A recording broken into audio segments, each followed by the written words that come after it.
भगवान बनना है, भगवान के बाजू में बैठना है, भगवान बनने की वो कला आत्मसात करना है, भगवान बनने की हैसियत अपने अंदर लाना है। उस पर चर्चा चल रही है। प्रवचन वात्सल्य अंतिम भावना पर अपन ने बात प्रारंभ करी थी और मंगल आचरण अपन ने बनाया है कि तीर्थंकर बनना है तो सहयोग रूपी वात्सल्य दिखाना होगा। तीर्थंकर बनना है तो समानता रूपी वात्सल्य दिखाना होगा। तीर्थंकर बनना है तो संगठन रूपी वात्सल्य दिखाना होगा। तीर्थंकर बनना है तो समाधार रूपी वात्सल्य दिखाना होगा। तीर्थंकर बनना है तो समीचीनता रूपी वात्सल्य दिखाना होगा। तीर्थंकर बनना है तो सद्गुण ग्रहणता रूपी वात्सल्य दिखाना होगा। तीर्थंकर बनना है तो सरलता रूपी वात्सल्य दिखाना होगा। और तीर्थंकर बनना है तो सहनशीलता रूपी वात्सल्य आपको दिखाना होगा। ये मंगलाचरण था।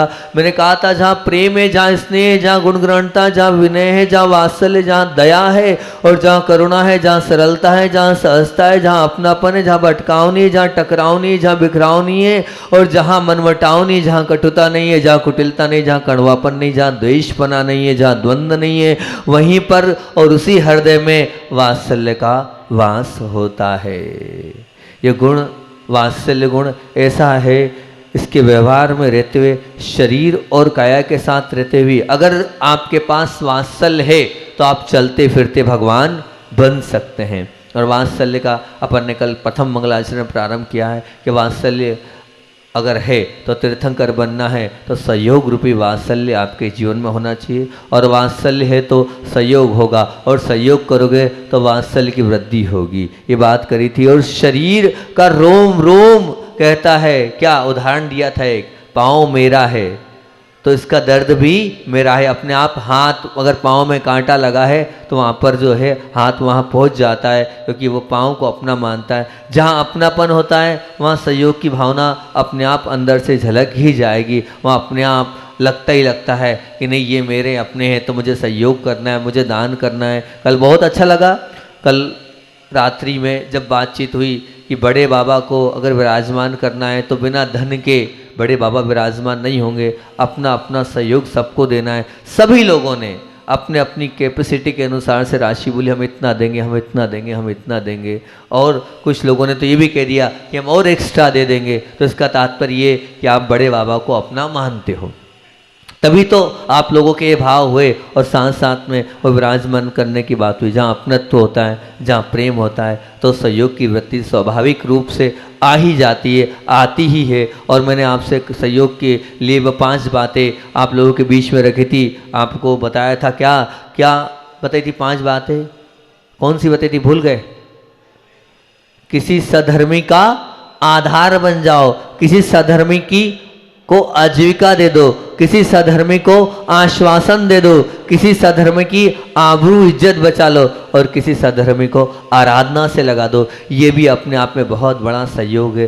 सहयोग का तात्पर्य योग बनता है, अर्थात जो सबको मिला दे, जोड़ दे, एक कर दे, वो सहयोग होता है। जब आज कोई उंगली पकड़ता है तो निश्चित रूप में बाद में हाथ पकड़ने के लिए पूरी दुनिया उसके साथ तैयार खड़ी हो जाती है, उसके हाथ के साथ सब लोग तैयार हो जाते हैं। जो सहयोग के लिए तत्पर रहता है वो अघोषित लीडर, नेता बन जाता है, वो सबको अपना बना लेता है। आपके पास और है और आप अगर मना कर रहे हो तो उसकी मानसिकता तो यही बनेगी, उस आपके विषय में छवि यही बनेगी, उसकी इमेज तो ये बनेगी, ये व्यक्ति कंजूस है, ये व्यक्ति कैसा है, करुणावान नहीं है, दयावान नहीं है। इसलिए सहयोग, और मैंने ये भी कहा था सहयोग धन से नहीं करो, व्यवहारिक कार्यों के साथ भी आप सहयोग कर सकते हो। कहीं विवाह में कार्य है, कहीं दुकान में कार्य है, कहीं बीमारी में आप कुछ मदद कर सकते हो। जैसा भी हो सामंजस्य बैठ जाए और आप सहयोग की भूमिका से जुड़ सकते हो। एक क्रिकेट के मैच का उदाहरण भी दिया था कि वो मैच भी जब जीता जाता है, जब पूरे खिलाड़ियों का सहयोग होता है, तो जीवन रूपी मैच में जीतने के लिए भी सबकी सहयोग की आवश्यकता होती है। और ये भी अंत में कहा था, मैंने मेरे जीवन में कितने लोगों को सहयोग किया, इसकी एक लिस्ट तैयार करना कि हाँ मेरे जीवन में मैंने इतने लोगों को आज तक सहयोग दिया, जिनके माध्यम से मैं बड़े ही हर्ष के साथ और सात्विक अभिमान के साथ कह सकता हूँ कि मैंने जीवन में इतने लोगों के साथ अपनत्व का व्यवहार करते हुए उनका हाथ पकड़ा, उनकी उंगली पकड़ी और उनका सहारा बना, उनका आसरा बना, उनको जीवन दान दिया, उनको करुणा दान दिया, उनको एक जीवन में जीने के लिए एक सहारा बना। तो वो आप विचार करना, वो आप अपने आप को समझने का प्रयास करना। और आज का मंगलाचरण है कि तीर्थंकर बनना है बहुत ही मार्मिक मंगलाचरण है सच में। ये अगर ये मंगलाचरण आपके जीवन में आ गया तो वास्तविकता में आप भगवान बनने की वो ताकत आपके अंदर आ जाएगी। वात्सल्य तो है, लेकिन वो वात्सल्य कब आता है? तीर्थंकर बनना है तो समानता रूपी वात्सल्य दिखाना होगा। तीर्थंकर बनना है तो समानता रूपी वात्सल्य आपको दिखाना होगा। जीवन में राग और द्वेष से ही संसार का भटकाव और अटकाव हमारे साथ चल रहा है। मात्र दो चीजों के कारण हम संसार में अटके हैं, एक तो राग और एक द्वेष। ये राग और द्वेष ही है जिसकी वजह से हम संसार में ठोकरें खा रहे हैं, और कोई कारण नहीं है संसार की ठोकर को खाने का, सिर्फ राग और द्वेष, ये दो ही कारण है। हमारे अंदर जब तक समानता का व्यवहार नहीं आएगा तब तक हम सबके नहीं बन पाएंगे। जब तक हम सबको एक जैसी एक चश्मे से नहीं देखेंगे तब तक निश्चित मान के चलना हम जो है सबके नहीं सबके बनने के लिए सबको एक साथ और एक जैसा व्यवहार करना पड़ेगा। सबके साथ सबका होने के लिए, सबका बनने के लिए एक बीज मंत्र है, सबके साथ एक जैसा व्यवहार करो तभी आप सबके बन पाओगे। भेदभाव ही हमारे रिश्ते में भेद डालता है। ये जो भेदभाव हम करते हैं ना, इस भेदभाव के कारण ही हमारे रिश्ते में भेद डलते चले जा रहे हैं। किसी के साथ तो बहुत कुछ और किसी के साथ कुछ भी नहीं। ये कौन सा धर्म है बताओ तो सही? ये धर्म थोड़ी कहलाता है कि किसी को तो बहुत कुछ देते हो और किसी को बिल्कुल नहीं देते हो। ये एक अच्छी सास या एक अच्छे पिता या एक अच्छे और भी मालिक का ये गुण नहीं है कि किसी को तो बहुत कुछ दे और किसी को वो कुछ भी ना दे। ये गुण उसके अंदर नहीं होना चाहिए। जैसे एक गाय, कल परसों गौशाला में गए थे हम, और गौशाला में वो दृश्य देखा, बड़ा अंदर से गदगद हो गया मैंने कहा ये वास्तविकता में जो आचार्यों ने लिखा है गोवत्स प्रीति, वात्सल्य के लिए गाय को कहा है। तो वो मुझे कल दृश्य देखकर समझ में आ गया कि आचार्यों ने क्यों वात्सल्य, कि एक ही बच्चा था गाय का लेकिन दूसरे बच्चे को भी दूध पिलाए, दो बच्चे एक साथ दूध पी रहे थे। ये मैं दृश्य देख के आया हूँ परसों नरसों जब आगवानी में गौशाला में साक्षात, मतलब उसने दूसरे बच्चे को अलग नहीं किया। ये कहलाता है वात्सल्य। सबके लिए समर्पित हो जाती है वो गाय। इसलिए वात्सल्य धर्म में गोवत्स प्रीति ये आचार्यों ने वहाँ पर कहा गया है। तो बस वो जैसे गाय सबके लिए समर्पित रहती हैगी, वैसे हम भी सबके लिए सही समर्पित और समान व्यवहार करें। मेरा बेटा हो तो ठीक, अगर दूसरे का बेटा हो तो भी ठीक। हम अपने बेटे के साथ तो बहुत अच्छा व्यवहार करते हैं, लेकिन दूसरे के अपनी देवरानी के बेटे के साथ क्या वैसे ही व्यवहार करते हैं? जैसे मैं मेरे बेटे के लिए मानती हूँ अपना, वैसे देवरानी के बेटे के लिए मानती हूँ? नहीं, बिल्कुल नहीं। शायद आप वैसा नहीं मानते होंगे। तो ये तुलनात्मक व्यवहार आपको अतुलनीय व्यक्तित्व नहीं बनने देगा। ध्यान रखना, आप कंपटीशन और कंपैरिजन से आप दूर हटते चले जाएंगे तो निश्चित ये मान के चलना आप बहुत अच्छे व्यक्तित्व का निर्माण आप आपके जीवन में कर सकते हैं। मैं तो ये भी कहता हूँ कि किसी कर्म के उदय के कारण किसी से राग भी होता है आपका, मान लो हो सकता है कर्म का उदय है और किसी एक बेटे से, किसी एक बहू से, किसी से राग भी है आपका होता है, तो उसको प्रदर्शित मत करो। अगर आप मान लीजिए दो बच्चे हैं आपके और एक से आपको ज़्यादा लगता है, उसको आप सबके बीच में वायरल मत करो। क्योंकि अगर आप बड़े हो, अगर आप मान लीजिए एक को ज़्यादा दोगे एक को कम दोगे तो जो दूसरा है वो हतोत्साहित हो जाएगा और वो द्वेष की प्रकृति उसके अंदर आपके प्रति आ जाएगी, वो आपकी विनय कभी नहीं करेगा। इसलिए है, और होता है कभी कभी किसी पर ज़्यादा झुकाव होता है, लेकिन बस झुकाव है कर्म के उदय से, बस उसे आप सबके बीच में प्रदर्शित नहीं करोगे तो बहुत अच्छी बात है। जब तक समानताएं नहीं आएगी हमारी जीवन में विषमताएं समाप्त नहीं होगी। अगर अपने जीवन की विषमताओं को समाप्त करना है तो समानता को लाना होगा। जब आपके जीवन में समानता आ जाएगी तो जीवन की समस्त प्रकार की विषमताएं अपने आप निकलती चले जाएगी, अपने आप दूर होती चले जाएगी। निश्चित मान के चलना ये समानता रूपी गुण हमारे जीवन में नहीं है, इसीलिए हम हैरान और परेशान है। बताओ ये प्रैक्टिकली है कि नहीं? बताओ मैं सही बोल रहा हूँ या गलत बोल रहा हूँ? है कि नहीं हमारे अंदर ये बात? निश्चित रूप से बैठा हुआ है, हमारे सबके अंदर ये चीज़ें हैं। हम समान व्यवहार नहीं कर पाते हैं, ये हमारी बहुत बड़ी कमी है, ये हमारे अंदर बहुत बड़ा कहना चाहिए दुर्गुण है। ये मैं दुर्गुण भी कहूँ तो कोई बहुत बड़ी बात नहीं है, इसको हम दुर्गुण भी कह सकते हैं।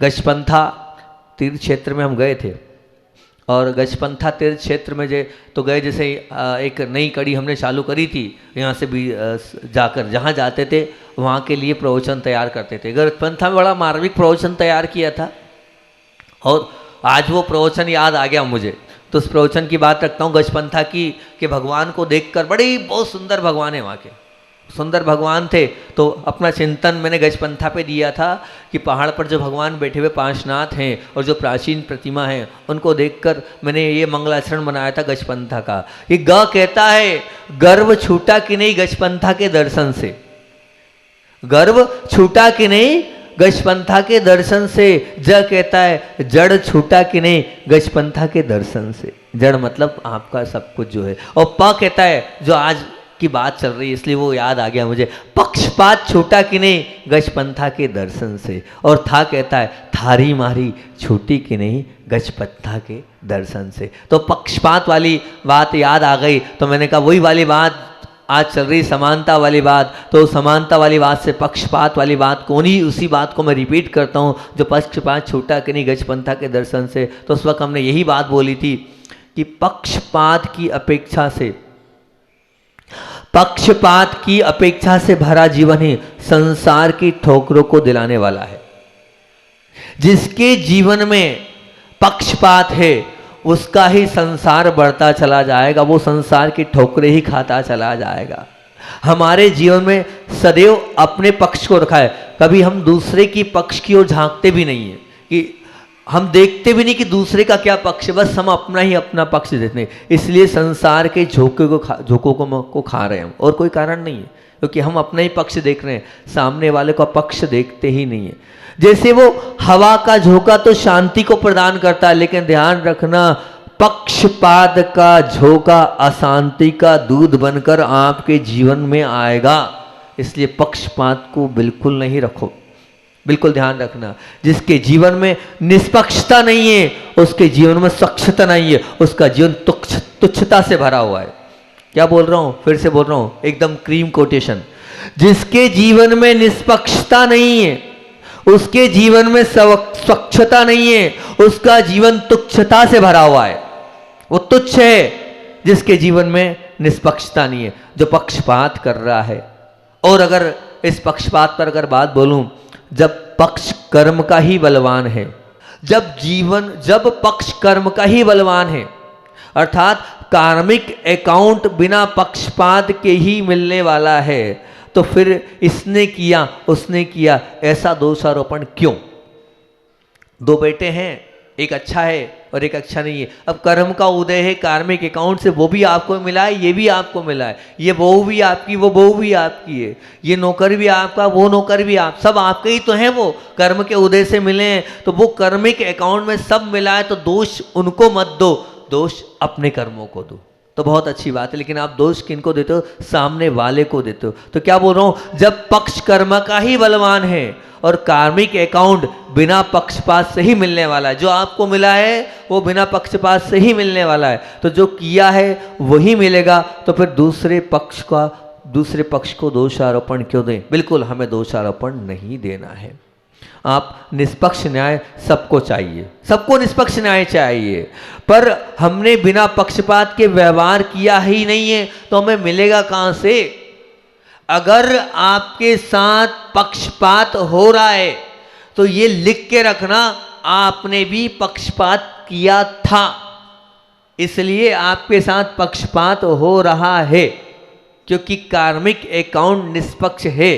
कार्मिक अकाउंट में जो आपने लिखा है वही आपको मिलेगा, जो आपने ऑर्डर किया है होटल पर वेटर वही लाके देता है, तो कार्मिक अकाउंट में भी जो आपने लिखा होगा, आपने जिस पर टिक किया होगा वही। आपके साथ अगर पक्षपात हो रहा है तो निश्चित ये मान के चलना आपने भी पक्षपात किया होगा, ये निश्चित आप मान के चलना। हम पक्षपात से भरा जीवन तभी जीते जब हमारे अंदर कालुषता की निष्कर्षता होती है। अगर कालुषता वाला जीवन है तो निश्चित रूप से हम पक्षपात करते हैं। पक्षपात भी, बहुत ध्यान से सुनना, पक्षपात भी अगर आप कर रहे हैं और वो भी अपने ही रिश्तों में, मतलब दो बहुओं में से एक को अगर ज्यादा, तो ये दुष्कर्म है। एक को ज्यादा कर रहे हैं तो ये क्या है? एक दुष्कर्म है। मतलब क्या? इस व्यवहार से जीवन में दुविधाएं, संक्लेश के साथ अशांति का ही वास होगा। ध्यान रखना, इस व्यवहार में, जीवन में दुविधाओं के साथ, संकलेश के साथ, आप अशांति के साथ ही आपका व्यवहार होगा। बेटे तो सबके सब आपके ही हैं, फिर एक को कम और एक को अधिक, ऐसा क्यों?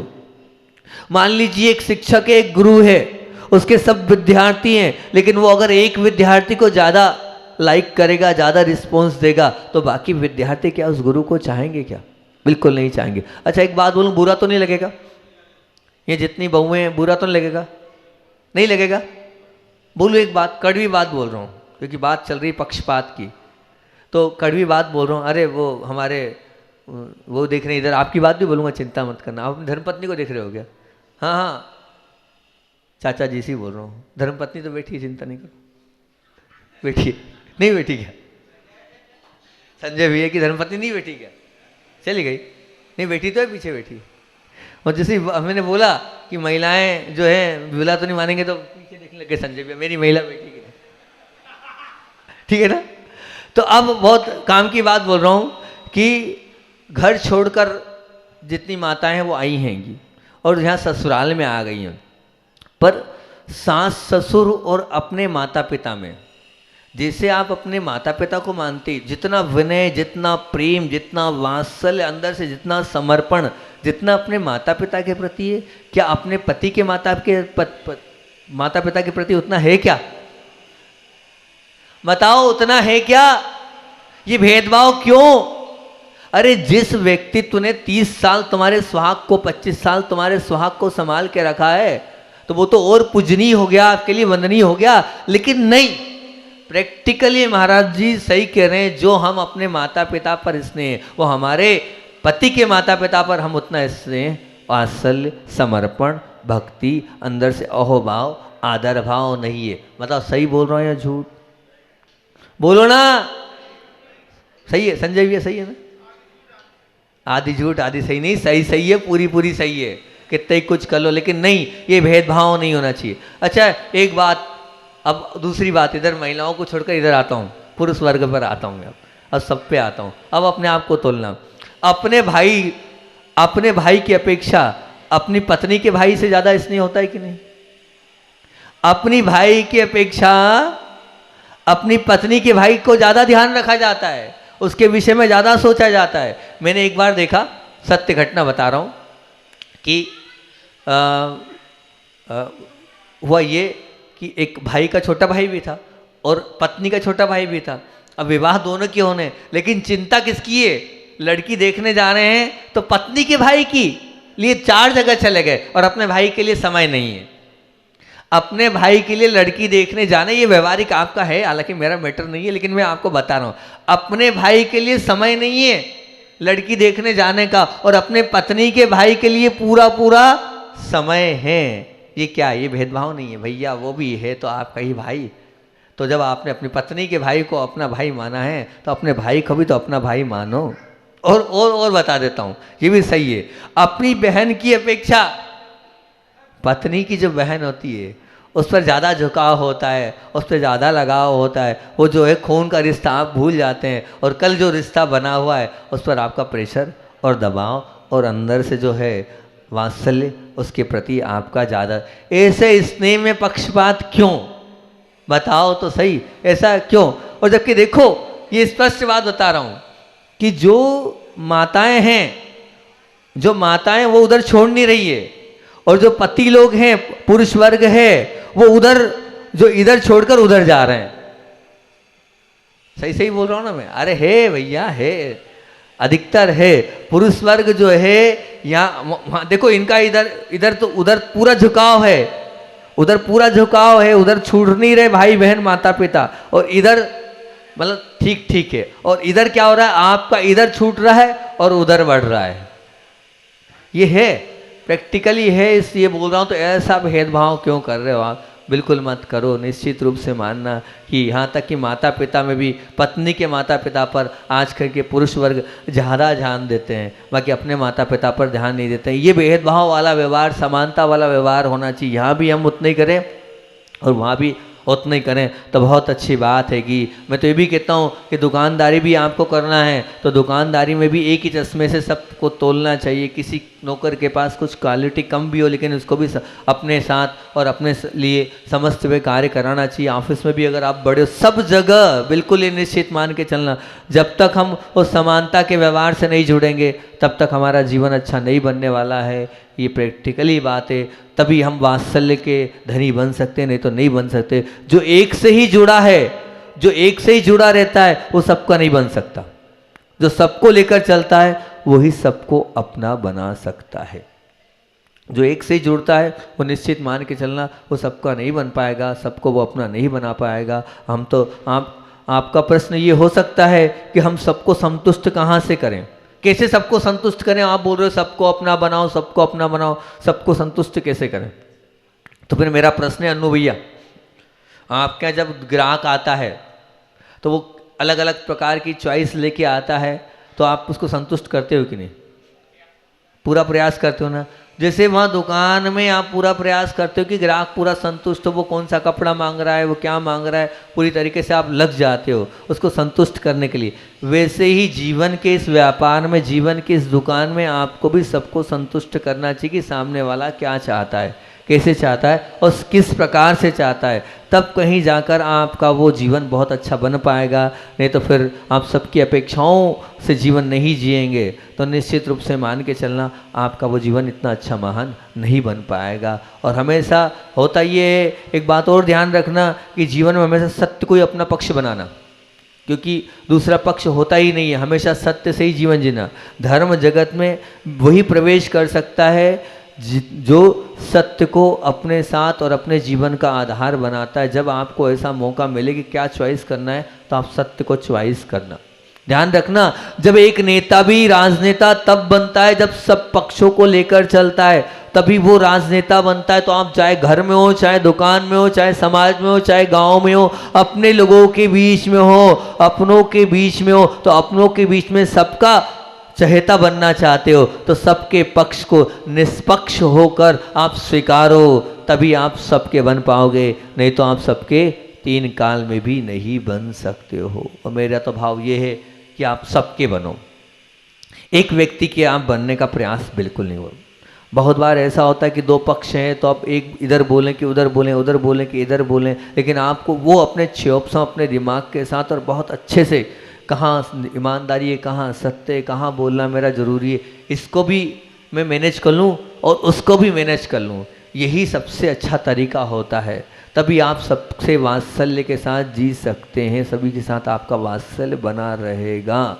हमारी छवि उनकी तरफ वाले हैं या हमारी छवि इनकी तरफ वाले हैं, हमारी पहचान में ये वाले हैं और या वो वाले हैं, वो नहीं बनना चाहिए। सही कह रहा हूँ ना? हमारी छवि इनकी वाली या उनकी वाली ना हो, हमारी छवि सबकी वाली हो कि हम सबके वाले हैं, तब तो कुछ बात हो पाएगा, नहीं तो नहीं हो पाएगा। वो जल्दी छवि बन जाती है कि हम किसी एक पर अगर हमारा प्रेशर हो जाता है तो हम उसके एक के हो जाते हैं।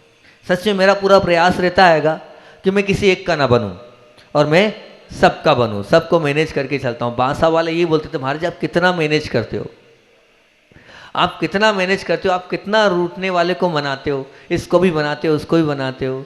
तो मैंने कहा तब तो लोग आते हैं भैया, नहीं तो कहाँ से आएंगे इतने लोग, नहीं तो ऐसे ही थोड़ी आते। सबको लेके चलना पड़ता है, सबकी मानना पड़ता है, सबके साथ एडजस्टमेंट करना पड़ता है, सबको वात्सल्य देना पड़ता है, तभी तो सब जुड़ पाते हैं, नहीं तो कहाँ से जुड़ पाएंगे, कभी नहीं जुड़ पाएंगे। तो यही हम चाहते हैं कि वास्तविकता में आप सबको लेके चलो, सबके साथ लेके चलो, सबके भावनाओं को देखो, आप सब तरफ वाले हो जाओ, एक तरफ वाले मत रहो।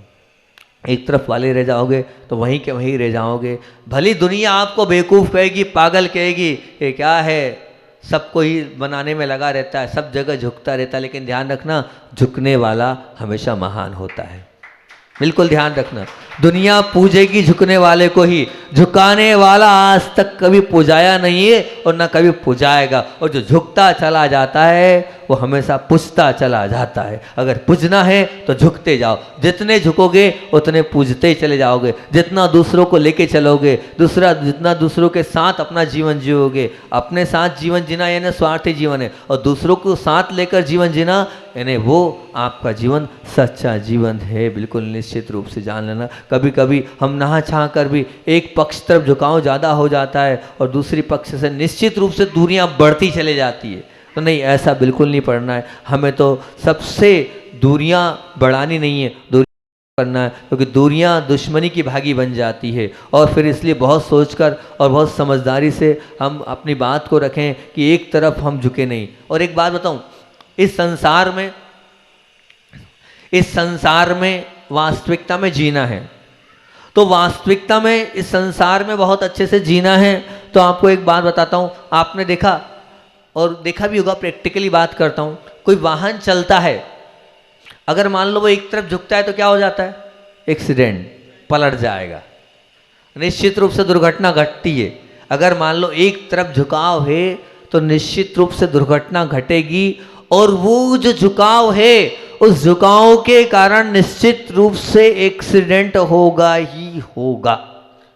ऐसे ही मैं आपसे बोल रहा हूं कि अगर आपका एक तरफ झुकाव है तो आपके जीवन में बहुत बार एक्सीडेंट होंगे, अनेक बार एक्सीडेंट होंगे।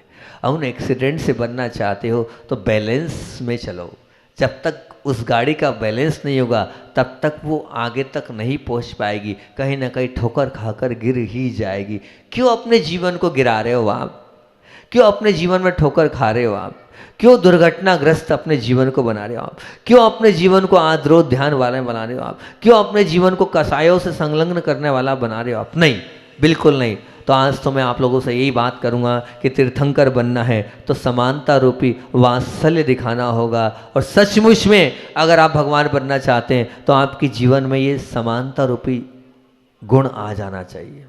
सबको एक चश्मे से ही देखूंगा, सबके साथ एक जैसा ही व्यवहार करूंगा, सबके साथ एक रूपता के साथ ही अपने जीवन को जीऊंगा। ये आपके जीवन में है या नहीं?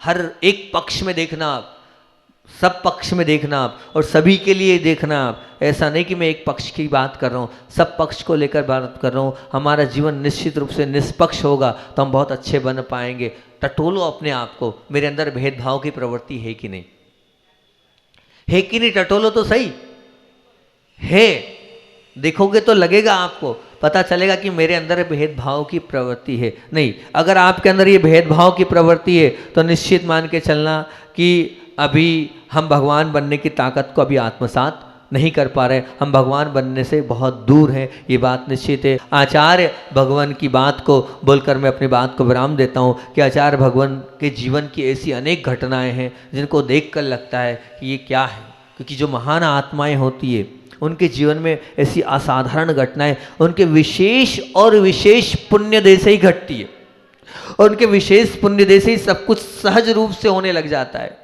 मैं गुरुदेव की दीक्षा के समय की बात आप लोगों के बीच में रख रहा हूँ, 3 घटनाएं आपके बीच में रखूंगा। आज एक घटना रख रहा हूँ, वो घटना रख रहा हूँ कि वास्तविकता में क्या पुण्य होता है और उस पुण्य से कैसे कुछ सब कुछ प्राप्त हो जाता है। और वो जब पूज्य गुरुदेव का दीक्षा का काल था, और दीक्षा के काल में राजस्थान की एक परंपरा है, वो परंपरा ये है कि वहाँ पर बिनोली निकाली जाती है। हालांकि यहाँ भी निकाली जाती है, लेकिन यहाँ एक ही दिन बिनोली निकाली गई, वहाँ तो प्रतिदिन बिनोली निकाली जाती थी। और उस बिनोली में जब वो एक बहुत बड़ी बिनोली जब पूरे अजमेर नगर में निकली थी, तो पुण्य का उदय देखो, जिस राजस्थान में एक हाथी मिलना मुश्किल हो, और पूज्य गुरुदेव के पुण्य के उदय से वहाँ सर्कस का एक बहुत बड़ा वो ग्रुप आया, और उसमें एक नहीं, 2 नहीं, 3 नहीं, 9 हाथी और बहुत सारे घोड़े और बहुत सारे ऊंट, इतनी विशाल विशाल वह बिनोली निकली थी कि इस बिनोली को देखकर पूरी दुनिया ने कहा था कि वास्तविकता में क्या पुण्य पूज्य गुरुदेव लेके आए हैं और किस प्रकार से ये सब कुछ हुआ है।